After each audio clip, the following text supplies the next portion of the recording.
Hello dear. तो कैसे हैं आप लोग? उम्मीद है आप सभी बढ़िया होंगे, स्वस्थ होंगे और मस्त होंगे और आपकी पढ़ाई अच्छे से चल रही होगी। तो पिछली क्लास में हम ऑपरेटिंग सिस्टम को पढ़ चुके हैं, ठीक है ना। उसके आज हम पढ़ेंगे टाइप्स ऑफ ऑपरेटिंग सिस्टम, यानी ऑपरेटिंग सिस्टम कितने प्रकार के होते हैं। तो क्या है types of operating system?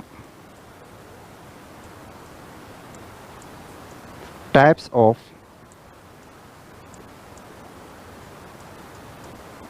Operating system.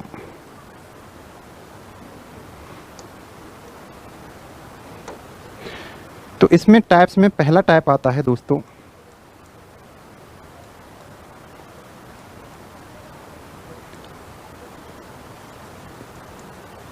Batch operating system. Batch operating system. अब ये क्या होता है, ठीक है दोस्तों। तो सबसे पहले तो आपको पता होना चाहिए कि यह ऑपरेटिंग सिस्टम फर्स्ट जनरेशन के कंप्यूटर में यूज लिया जाता था। यानी जब अपन की फर्स्ट जनरेशन आई थी उस टाइम पर जो ऑपरेटिंग सिस्टम यूज लिया जाता था वो कौन सा था? Batch operating system. सबसे पहला क्वेश्चन तो यही पूछा जाता है कि इसका यूज कब हुआ था? तो फर्स्ट जनरेशन के कंप्यूटर में। फर्स्ट जनरेशन के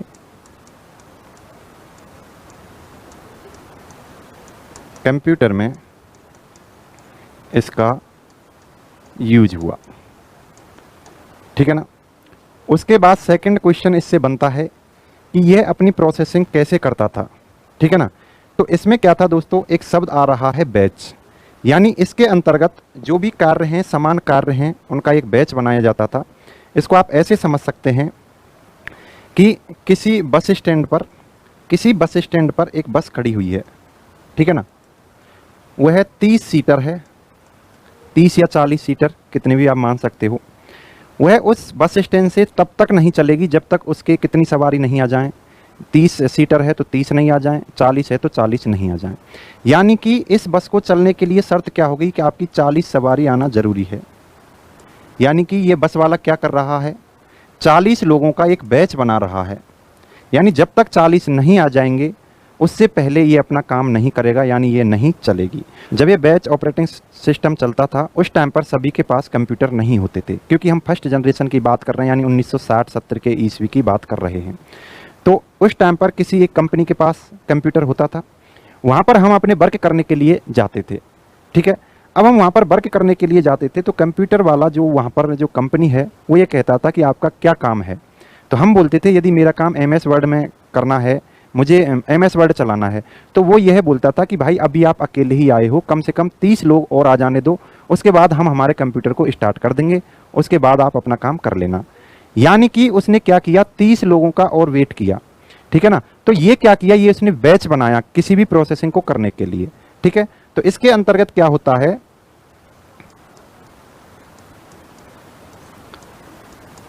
समान कार्य के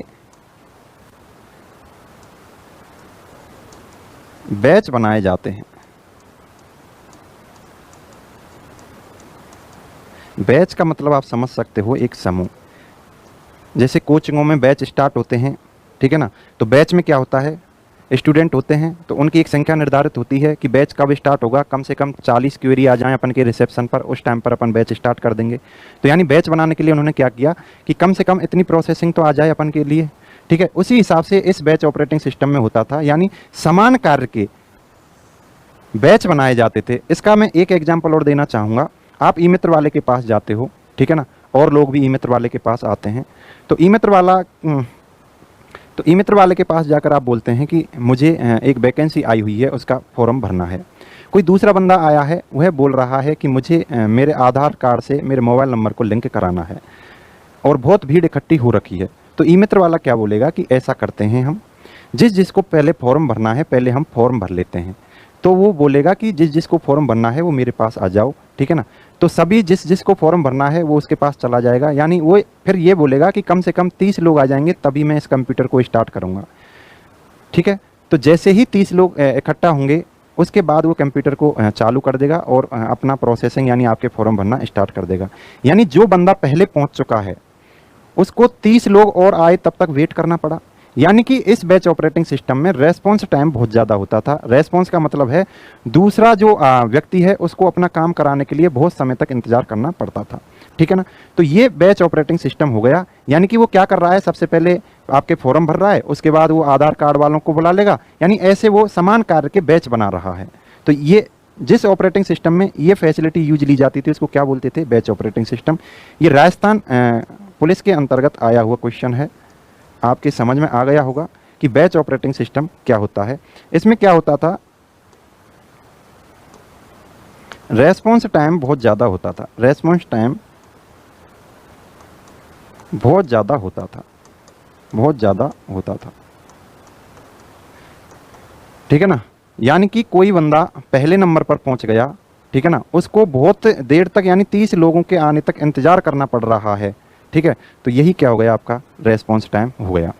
तो बैच ऑपरेटिंग सिस्टम से सबसे इंपॉर्टेंट बात यह है कि समान कार्य के बैच बनाए जाते हैं और इन बैचों को कहाँ इकट्ठा किया जाता था, ठीक है ना। जो आपके बैच हैं यानी जो भी आप एप्लीकेशन चलाना चाह रहे हैं, सेम कार्य के एप्लीकेशन चलाना चाह रहे हैं, उनको कहीं ना कहीं तो स्टोर किया जाता था। तो आप याद करो फर्स्ट जनरेशन कंप्यूटर को, वहाँ पर पंच कार्ड या मैग्नेटिक टेप यूज लिया जाता था इनपुट डिवाइस के रूप में, ठीक है ना।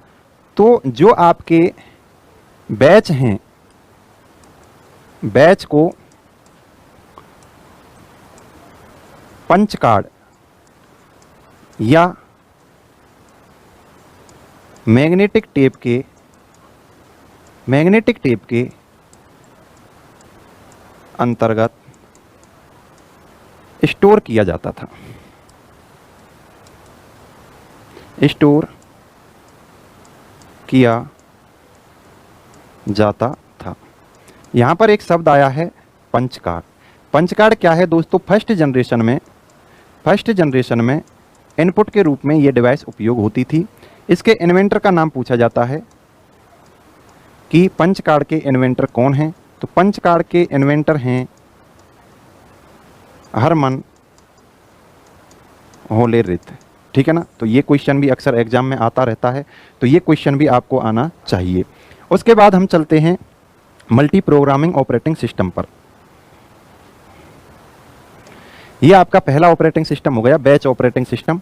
उसके बाद हम चलते हैं मल्टी प्रोग्रामिंग ऑपरेटिंग सिस्टम पर। मल्टी प्रोग्रामिंग ऑपरेटिंग सिस्टम पर, ऑपरेटिंग सिस्टम को मैं ओएस भी लिख सकता हूं।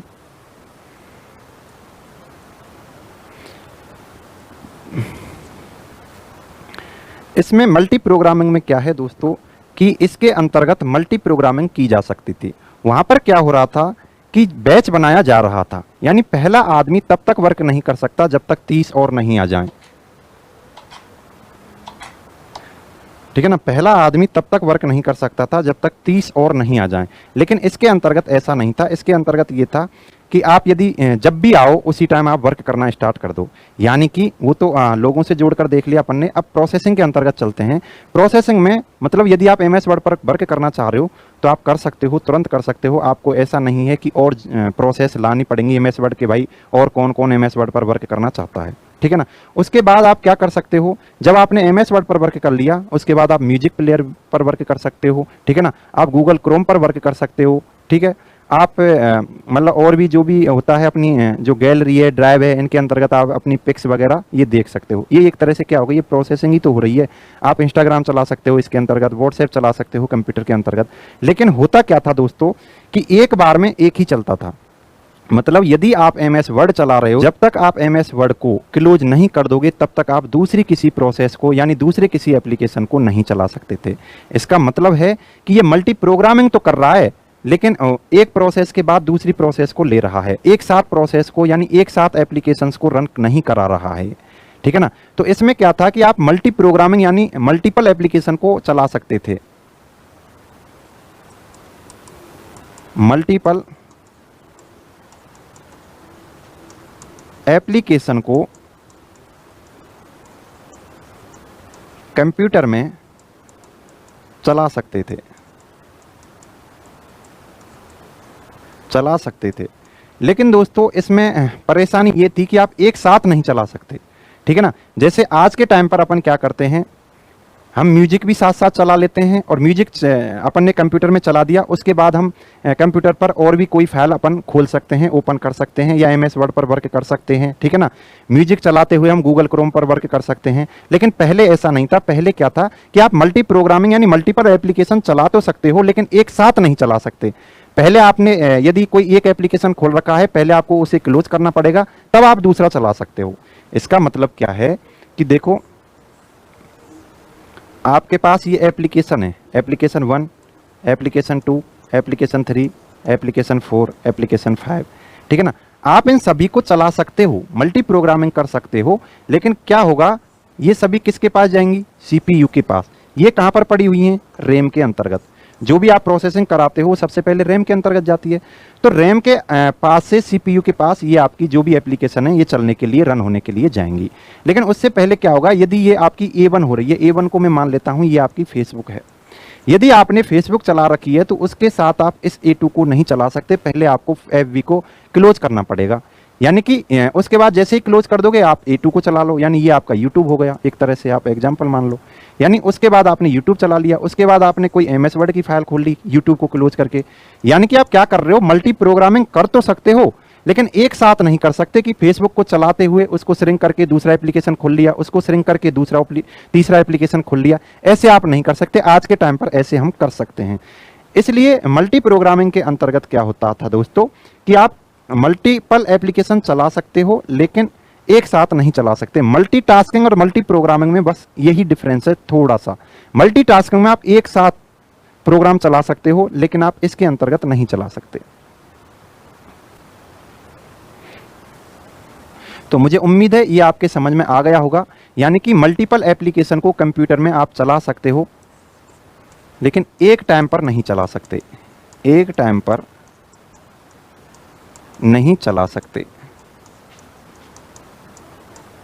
ठीक है ना।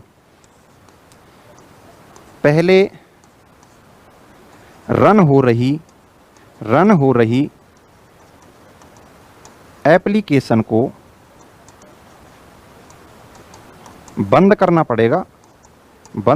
पड़ेगा, उसके बाद दूसरी एप्लीकेशन को चला सकते हो, दूसरी एप्लीकेशन को चला सकते हो, ठीक है ना। ये आपकी क्या हो जाएगी, मल्टी प्रोग्रामिंग ऑपरेटिंग सिस्टम, ठीक है दोस्तों। तो ये आपके समझ में आ गया होगा। उसके बाद चलते हैं हम आगे। अब आगे क्या आता है, तीसरे नंबर का आता है मल्टीटास्किंग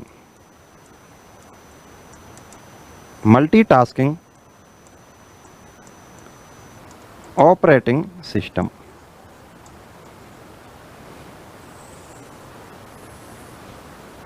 इसमें क्या होता है दोस्तों,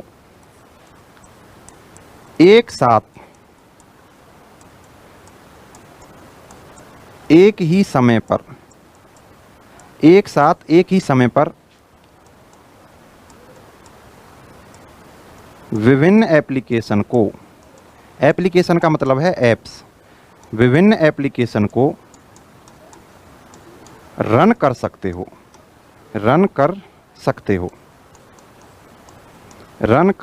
हो, ठीक है ना। ये क्या हो जाएगी आपकी मल्टीटास्किंग। अब इसका मतलब क्या हुआ, यानी कि क्या होता है दोस्तों, आप फेसबुक चलाना चाह रहे हो, उसके बाद आपने क्या किया, फेसबुक चलाते चलाते आपने यूट्यूब भी चला लिया, उसके बाद क्या किया आपने, MS वर्ड की कमांड भी दे दी, ठीक है ना। अब ये तीन चीज़ें आपकी प्रोसेसिंग हो रखी हैं, लेकिन दोस्तों क्या करोगे आप, स्क्रीन पर तो एक ही एप्लीकेशन को रखोगे, लेकिन ये बैक में चलती रहती हैं, ठीक है ना। आप क्या करते हो, जैसे ये आपकी स्क्रीन है, आपने ये कमांड दे दी, यहाँ माइनस का एक चिन्ह रहता है, यहाँ है रीस्टोर इसका रहता है, यहाँ क्रॉस का रहता है, ठीक है ना। तो आप क्या करते हो, जैसे आपकी ऐप भी खुली हुई है, उसके बाद आप दूसरे किसी एप्लीकेशन को खोलना चाहते हो और इस ऐप भी को बंद भी नहीं करना चाहते आप। यदि आप क्लोज करोगे तो ये दबाना पड़ेगा, लेकिन आप इसको क्लोज नहीं करना चाहते, तो आप क्या कर दोगे, इस माइनस पर क्लिक कर दोगे, ये श्रिंक होके यहाँ आपका क्या होता है, टास्क बार, ठीक है ना, टास्क बार। तो उसके बाद ये आपकी जो भी फेसबुक है ये यहाँ पर आ जाएगी, यानी चल तो रही है ये, लेकिन आपकी स्क्रीन पर दिखाई नहीं दे रही है। उसके बाद आपने कौन सा चला लिया, यूट्यूब, यानी कि आपकी फेसबुक भी चल रही है, यूट्यूब भी चल रही है, और ये दोनों कहाँ पड़ी हुई हैं, रैम के अंतर्गत। लेकिन अब आप देखो दोनों एक साथ चल रही हैं। हालांकि स्क्रीन पर आपके पर अभी यूट्यूब है, लेकिन यूट्यूब से पहले आपने फेसबुक चला रखी थी, लेकिन उसको लॉग आउट नहीं किया था, आपने श्रिंक कर दिया था। श्रिंक का मतलब है ये माइनस आप जैसे ही प्रेस करोगे ये आपके टास्क बार पर आ जाएगी नीचे, ठीक है ना। जो आपका डेस्कटॉप होता है उसके सबसे निचली वाली बार टास्क बार कहलाती है, यहाँ पर आ जाएगी। तो इसमें क्या होता है दोस्तों, इसमें एक फिक्स टाइम दिया जाता है हर प्रोसेस के लिए। हर प्रोसेस के लिए एक फिक्स टाइम दिया जाता है। कैसे कि भाई ऑपरेटिंग सिस्टम क्या डिसाइड करता है कि मुझे 5 सेकंड देने हैं, ठीक है ना। जो जो चलेगा सभी के लिए मुझे 5-5 सेकंड देने हैं, उसके बाद अगली ले लेनी है, ठीक है ना। जैसे ही आपकी अब फेसबुक भी चल रही है यूट्यूब, तो 5 सेकंड फेसबुक के लिए दे दिया, तुरंत बाद यूट्यूब के लिए आ गया, तुरंत बाद फेसबुक यूट्यूब। लेकिन इसकी स्पीड इतनी तेज होती है कि हमें पता ही नहीं चलता, हमें ऐसा लगता है कि दोनों एप्लीकेशन चल रही हैं। लेकिन उसमें क्या करता है दोस्तों, आपका ऑपरेटिंग सिस्टम स्विचिंग होता रहता है। 5 मिनट इसको चला लिया, 5 मिनट इसको चला लिया, 5 सेकंड इसको चला, एक और आपने खोल दी MS वर्ड चला दिया, तो 5 सेकंड इसको चला दिया, 5 सेकंड इसको, 5 सेकंड इसको, फिर FB पर 5 सेकंड चलाने पहुंच गया। तो इसमें क्या होगा कि हमें पता नहीं चलेगा, क्योंकि दोस्तों कंप्यूटर की जो स्पीड होती है वो होती है MIPS, यानी मिलियन इंस्ट्रक्शंस पर सेकंड। 10 लाख गणनाएं वो एक साथ 1 सेकंड के अंतर्गत कर सकता है, इसलिए हमें पता नहीं चलता कि हमारे फेसबुक को बंद भी किया जा चुका है। लेकिन CPU आपका एक बार 5 सेकंड के लिए फेसबुक चला ली, 5 सेकंड के लिए यूट्यूब चला ली, ऐसे स्विचिंग करते हुए एक साथ रन करवाता रहता है। यही आपकी क्या हो जाएगी, मल्टीटास्किंग। मल्टीटास्किंग और मल्टी प्रोग्रामिंग में बस यही अंतर होता है। मल्टी प्रोग्रामिंग के अंतर्गत यदि आपने फेसबुक चला दी तो जब तक आप इसको लॉग आउट नहीं करोगे तब तक आपकी फेसबुक चलती रहेगी, आप दूसरी किसी एप्लीकेशन को नहीं चला सकते। लेकिन मल्टीटास्किंग के अंतर्गत क्या होता है, आपकी यदि फेसबुक चली हुई है तो आप यूट्यूब भी चला सकते हो, आप MS वर्ड भी चला सकते हो। लेकिन जैसे ही आपने कमांड दे दी तो आपका ऑपरेटिंग सिस्टम क्या करेगा कि कुछ देर के लिए इसे चला देगा, कुछ देर के लिए इसे, कुछ देर के लिए, मतलब ये इतना फास्ट रहेगा कि आपको पता ही नहीं चलेगा। आपको ऐसा लगेगा कि मेरी दोनों एप्लीकेशन चल रही हैं। इसे दूसरा नाम और दिया जाता है time sharing. Time sharing operating system, यानी कि इसमें टाइम शेयर किया जाता है। अपन बात कर रहे थे 5 सेकंड के लिए आप फेसबुक चला रहे हो, दूसरे 5 सेकंड में ये ऑपरेटिंग सिस्टम किसको चलाने लग जाएगा, यूट्यूब को। तीसरे 5 सेकंड में यदि आपने MS वर्ड और चला रखा है तो MS वर्ड चलाने लग जाएगा, ठीक है ना। आप वर्क कर रहे हो MS वर्ड के अंतर्गत, आपने पहले ये भी चला रखा है, ये भी, लेकिन इनको क्लोज नहीं किया है, तो ये रैम के अंतर्गत तो ये पड़े हुए होंगे ना सभी। जब रैम के अंतर्गत ये पड़े हुए हैं तो CPU सभी को चलाएगा, 5 सेकंड इसको दे देगा, 5 सेकंड इसको, 5 सेकंड इसको, फिर दोबारा से 5 सेकंड से, 5 सेकंड से, 5 सेकंड से। तो ये काम इतनी फास्ट होता है। 5 सेकंड तो मैं बहुत ज़्यादा बता रहा हूँ दोस्तों आपको समझाने के लिए, ये सेकंड के भी लाख में हिस्से में ये चीज़ें करता रहता है, ठीक है ना। इसलिए अपन को पता नहीं चल पाता कि हमें ऐसा लगता है कि यूट्यूब भी चल रहा है, फेसबुक भी चल रही है और हमारा MS वर्ड भी एक साथ चल रहा है। क्योंकि आप देखते होंगे गाने चलाते हुए कंप्यूटर पर जब वर्क करते हो तो आप सोचते हो कि मैं MS वर्ड में काम कर रहा हूँ और मेरे गाने भी चल रहे हैं, लेकिन कंप्यूटर के अंतर्गत ऐसा नहीं होता दोस्तों। कुछ सेकंड के लिए, सेकंड के लाख में हिस्से के लिए आपका MS वर्ड चलाया होगा, उसके बाद उसने क्या सीधे गाने पर गया होगा वो, फिर सीधे गाने से आपके MS वर्ड पर, उसके बाद म्यूजिक पर, फिर MS वर्ड म्यूजिक, ऐसे वो स्विचिंग करता रहेगा, ठीक है ना। तो इससे आपको लगता है कि मेरी दोनों प्रोसेसिंग हो रही हैं, इसी को अपन क्या बोल देते हैं, मल्टीटास्किंग। उसके बाद आता है एक चौथा और ऑपरेटिंग सिस्टम है, क्या है, multi processor, multi processing, multi processing operating system. Multi processing operating system में क्या होता है दोस्तों, इसके अंतर्गत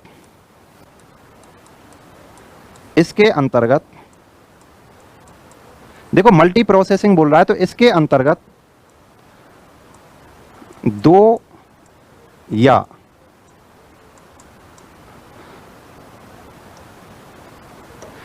या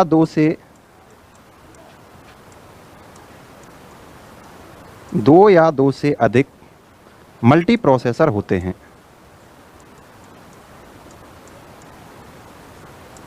मल्टी प्रोसेसर को अपन बोलते हैं दूसरे शब्दों में CPU होते हैं।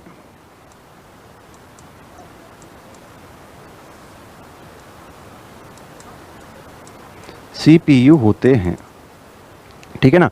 मल्टी प्रोसेसिंग ऑपरेटिंग सिस्टम किसे कहते हैं दोस्तों? जिसके अंतर्गत दो या दो से अधिक सीपीयू यानी मल्टी प्रोसेसर उपस्थित होते हैं, उस ऑपरेटिंग सिस्टम को हम क्या बोलते हैं? Multi processing operating system. दोस्तों आपने सुना होगा, ठीक है ना, मल्टी प्रोसेसर एक शब्द है, मल्टी प्रोसेसर एक शब्द है, मल्टी प्रोसेसर एक शब्द है। इसको ही हम क्या बोलते हैं? इसको सीपीयू और बोल देते हैं, ठीक है ना। अब सबसे पहला क्वेश्चन उठता है कि दुनिया का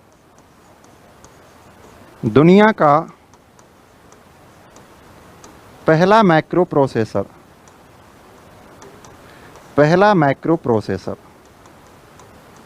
दुनिया का पहला मैक्रो प्रोसेसर कौन सा है? तो कौन सा है दोस्तों?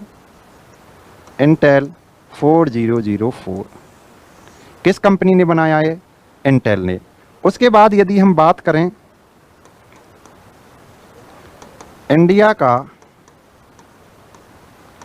पहला मैक्रो प्रोसेसर, इंडिया का पहला मैक्रो प्रोसेसर तो कौन सा है? इसका नाम है शक्ति। तो ये भी चीज़ आपको पता होना चाहिए दोस्तों। शक्ति ये किसने बनाया था? आईआईटी मद्रास ने।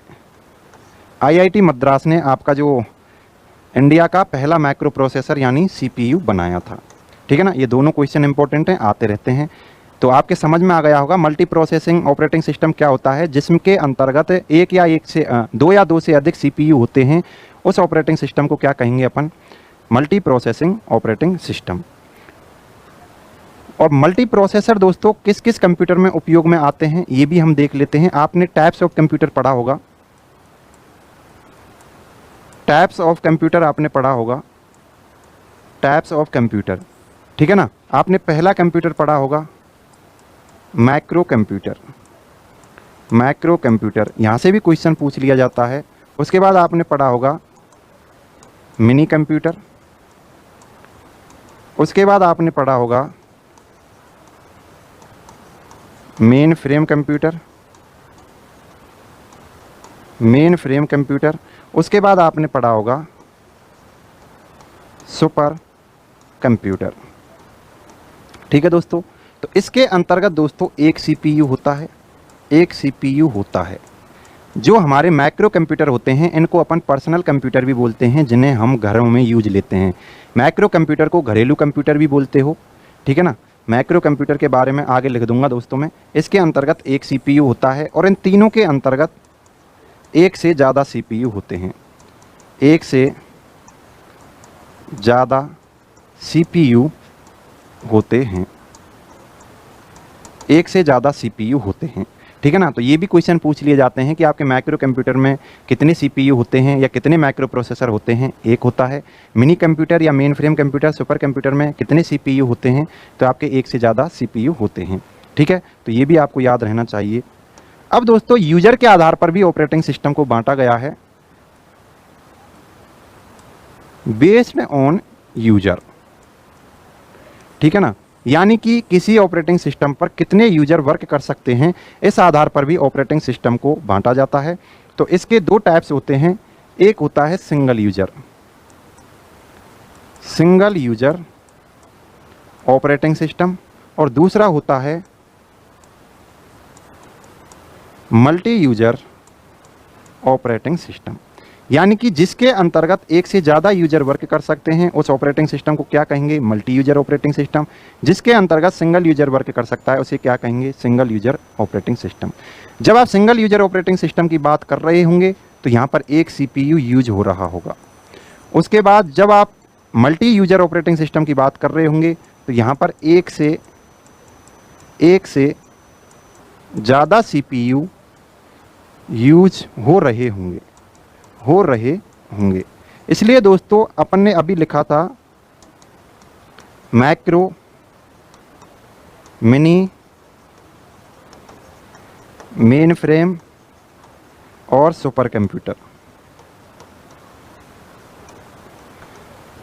इनके अंतर्गत यह तो आपका कौन सा रहेगा?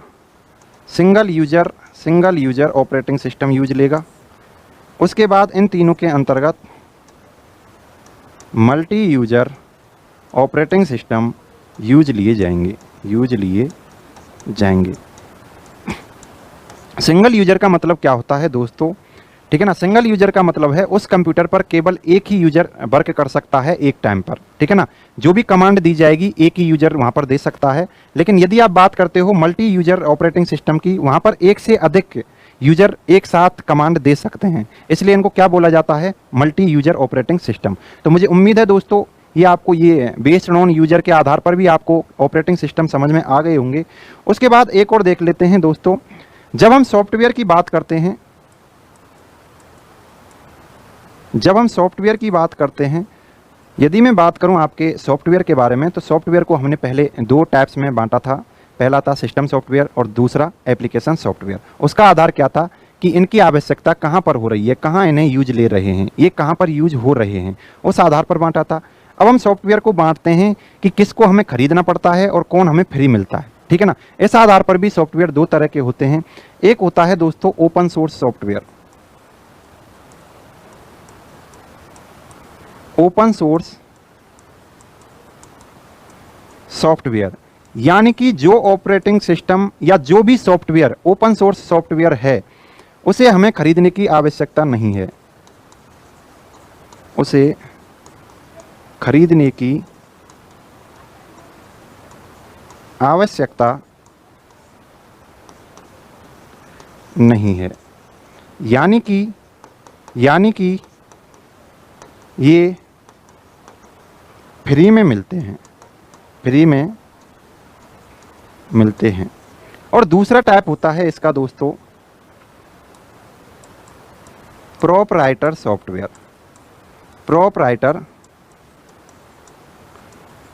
सॉफ्टवेयर। ये क्या होते हैं दोस्तों, ये अपने जो भी एप्लीकेशन है या सॉफ्टवेयर है उसके ऊपर कॉपीराइट अधिकार रखते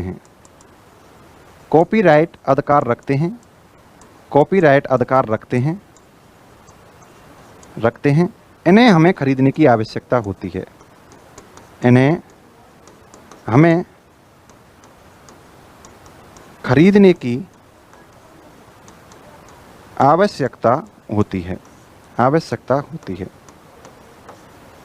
ठीक है ना दोस्तों। दो टाइप ये भी होते हैं। कई बार एग्जाम में पूछ लिया जाता है कि कौन सा ऑपरेटिंग सिस्टम आपका ओपन सोर्स सॉफ्टवेयर है और कौन सा ऑपरेटिंग सिस्टम आपका प्रोप्राइटर ऑपरेटिंग सिस्टम है, ठीक है ना। तो यहाँ से भी आपसे पूछ लिया जाता है क्वेश्चन, तो आपको ये भी आना चाहिए। तो मुझे लगता है ये आपके समझ में आ गया होगा। और जब अपन इनके एग्जाम्पल पढ़ेंगे यानी MS window, Unix, Linux, Mac OS, Android OS, iOS, तो वहाँ पर हम देखेंगे कि कौन सा ऑपरेटिंग सिस्टम मल्टीटास्किंग है, मल्टी प्रोग्रामिंग है, टाइम शेयरिंग है, ठीक है ना, सिंगल यूजर ओरिएंटेड है या मल्टीपल यूजर ओरिएंटेड है। वहाँ से बहुत इंपॉर्टेंट क्वेश्चन बनते हैं, यहाँ से भी इंपॉर्टेंट क्वेश्चन बनते हैं। एक बार मैं समरी को और समझा देता हूँ, ठीक है ना। सभी को एक साथ लिख देता हूँ मैं। एक कौन सा है, बैच हो गया, बैच OS। दूसरा कौन सा है, मल्टी प्रोग्रामिंग, ठीक है ना। तीसरा कौन सा है, मल्टीटास्किंग OS, ठीक है ना। चौथा कौन सा पढ़ा हमने, मल्टी प्रोसेसिंग ऑपरेटिंग सिस्टम, ठीक है। उसके बाद हमने पढ़े हैं सिंगल यूजर ऑपरेटिंग सिस्टम, उसके बाद मल्टी यूजर ऑपरेटिंग सिस्टम, उसके बाद हमने पढ़ा है कौन सा, ये अलग टाइप हो गए। उसके बाद पढ़ा है हमने ओपन सोर्स ऑपरेटिंग सिस्टम और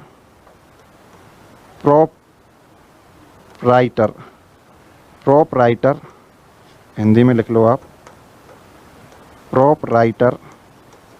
प्रोपराइटर ऑपरेटिंग सिस्टम, ठीक है ना। एक बार यहाँ पर इनकी समरी देख लेते हैं एक साथ।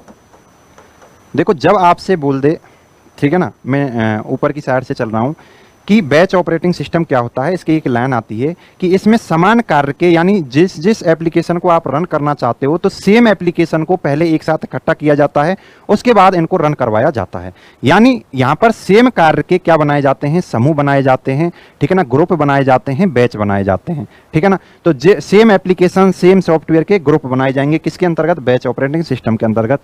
उसके बाद मल्टी प्रोग्रामिंग आता है। मल्टी प्रोग्रामिंग का मतलब है दोस्तों, आप अलग अलग प्रोग्राम्स हैं, आपके एप्लीकेशन हैं, उनको रन तो कर सकते हो, लेकिन एक टाइम पर एक ही एप्लीकेशन को रन कर पाओगे आप, ठीक है ना। जब वो क्लोज हो जाएगा उसके बाद आप दूसरे एप्लीकेशन को रन कर पाओगे। लेकिन थोड़ा सा फर्क है मल्टीटास्किंग में। इसके अंतर्गत आप सेम टाइम पर दो तीन एप्लीकेशन को एक साथ चला सकते हैं। मैंने आपको प्रोसेसिंग समझाई थी कि एक साथ कैसे चलते हैं, कि 2 सेकंड दूसरे के लिए दे दिया और सीपीयू ने 2 सेकंड दूसरे के लिए दे दिया, 2 सेकंड दूसरे के लिए, 2 सेकंड दूसरे के लिए, ठीक है ना। तो ऐसे एप्लीकेशन आपके चलता रहेगा। तो आपको लगेगा कि मेरा जो एप्लीकेशन है दोनों एक साथ चल रहे हैं। जैसे आप म्यूजिक प्लेयर चला रहे हो और उसके बाद आपने खोल लिया गूगल क्रोम, तो आपके दोनों साथ साथ चल रहे हैं, आपके गाने भी बज रहे हैं और आप गूगल क्रोम पर वर्क भी कर रहे हो। लेकिन आपको लग रहा है कि हमारे जो भी एप्लीकेशन है साथ साथ चल रहे हैं, लेकिन ऐसा नहीं है दोस्तों। कुछ देर के लिए सीपीयू गूगल क्रोम को रन करा रहा होगा, कुछ देर के लिए सीपीयू आपके किसको रन करा रहा होगा, ये जो म्यूजिक प्लेयर है, इन दोनों को बारी बारी से इनको क्या कर रहा होगा, बारी बारी से इनको रन कर रहा होगा, ठीक है। उसके बाद आता है दोस्तों मल्टी प्रोसेसिंग। मल्टी प्रोसेसिंग में हमने पढ़ा है कि मल्टी प्रोसेसिंग क्या होगा, जिसके अंतर्गत मल्टीपल यूजर रहेंगे, मल्टीपल यूजर, ठीक है ना। तो मल्टीपल प्रोसेस एक साथ कर सकता है, उसको क्या बोल देंगे हम, मल्टी प्रोसेसिंग। मल्टीपल यूजर कब रहेंगे, यानी जिस ऑपरेटिंग सिस्टम में एक साथ 2 या 2 से अधिक आपके क्या होंगे, सीपीयू, उसे क्या बोल देंगे, मल्टी प्रोसेसिंग ऑपरेटिंग सिस्टम, ठीक है ना। तो यूजर के आधार पर हम ऑपरेटिंग सिस्टम को 2 तरह से और बांट देते हैं, single user operating system, multi user operating system. यानी जिस ऑपरेटिंग सिस्टम पर केवल एक ही व्यक्ति एक बार में काम कर सकता है वो सिंगल यूजर ऑपरेटिंग सिस्टम। जिस ऑपरेटिंग सिस्टम पर 2 या 2 से अधिक व्यक्ति एक साथ वर्क कर सकते हैं उसे multiple user operating system. Open source operating system, proprietary operating system, 2 तरह से होते हैं। ओपन सोर्स का मतलब है ऐसे एप्लीकेशन या ऐसे सॉफ्टवेयर जो हमें क्या फ्री में मिलते हैं, ओपन सोर्स सॉफ्टवेयर कहलाते हैं। यदि आप ऑपरेटिंग सिस्टम की बात करोगे तो ऐसा ऑपरेटिंग सिस्टम जो हमें फ्री में मिलता है, उसके लिए हमें रुपये भुगतान करने की आवश्यकता नहीं है, ओपन सोर्स ऑपरेटिंग सिस्टम हो जाएगा। और जो ऑपरेटिंग सिस्टम हमें रुपयों में खरीदना पड़ता है वो कौन सा हो जाएगा, प्रोप्राइटरी ऑपरेटिंग सिस्टम। इसको आप ऐसे समझ सकते हैं दोस्तों, जैसे आप एप्लीकेशन को डाउनलोड करते हैं, ठीक है ना। पहले हॉटस्टार पर आप मैच देखते थे, आईपीएल मैच देखते थे, उन्होंने क्या किया, चार्ज लगा दिया, ठीक है ना। तो वहां पर आप क्या कर रहे हो, उस पर वर्क करने के लिए आप चार्ज कर रहे हो, भुगतान कर रहे हो, ठीक है ना। आप बिना चार्ज के वहां पर कुछ नहीं देख सकते थे, 300 या 400 500 का ऐसे हमें उसका चार्ज करना पड़ता था। तो वो किस में आ गया था, प्रोप्राइटरी ऑपरेटिंग सिस्टम में, यानी वो हमें फ्री में नहीं मिल रहा है। लेकिन अभी आप मैच किस पर देख रहे हो, जियो सिनेमा पर। तो जियो सिनेमा इस टाइम पर क्या है, ओपन सोर्स है, यानी कि वहाँ पर क्या कर रहे हो, आप फ्री में मैचेस देख रहे हो। तो जहाँ पर हमें फ्री में चीज़ें देखने को मिलती हैं वो क्या हो जाएगा, ओपन सोर्स। जहाँ पर हमें भुगतान करना पड़ता है वो क्या हो जाएगा, प्रोप्राइटरी ऑपरेटिंग सिस्टम। तो मुझे उम्मीद है दोस्तों आज की जो ये लेक्चर है आपके समझ में आया होगा। तो हमारी क्लासेज आपको कैसी लग रही हैं अपना कमेंट बॉक्स में ज़रूर करें, ठीक है ना। हमारे यूट्यूब चैनल को आप सब्सक्राइब कर लें, और जो भी स्टूडेंट राजस्थान पुलिस की तैयारी कर रहा है उसके लिए आप इसे शेयर करें, ठीक है ना। हम और भी बढ़िया कंटेंट आपके लिए लेकर आएंगे, जैसे कि जो एग्ज़ाम से राजस्थान पुलिस के हो गए हैं उनको हम एक एग्ज़ाम को, एक पेपर को, जिसमें कंप्यूटर के 30 क्वेश्चन होते हैं, उन्हें लेकर आएंगे और उनका सोल्यूशन कराएंगे, ठीक है ना। तो इसलिए आप हमसे अपने एग्ज़ाम तक जुड़े रहें, हम आपको बेहतरीन कंटेंट उपलब्ध कराएंगे, एक बेहतरीन लेवल तक आपकी तैयारी को पहुंचा देंगे। हम पूरी तरह से कोशिश कर रहे हैं कि जल्दी जल्दी से आपकी वीडियो आए, ठीक है ना। तो यहाँ पर 1 मैन आर्मी है दोस्तों, ठीक है ना। अकेला ही आदमी है जो एडिटिंग भी खुद कर रहा है, वीडियो भी खुद शूट कर रहा है, ठीक है ना। तो चीज़ों में टाइम लगता है, आपका कंटेंट तैयार हो रहा है। आने वाले समय में हम क्या है, पीपीटी टाइप करके लाएंगे, उससे आपको जल्दी जल्दी चीज़ों को बता देंगे। तो आपको टेंशन लेने की बिल्कुल ज़रूरत नहीं है, ठीक है। तो आपका बहुत बहुत धन्यवाद। राधे राधे।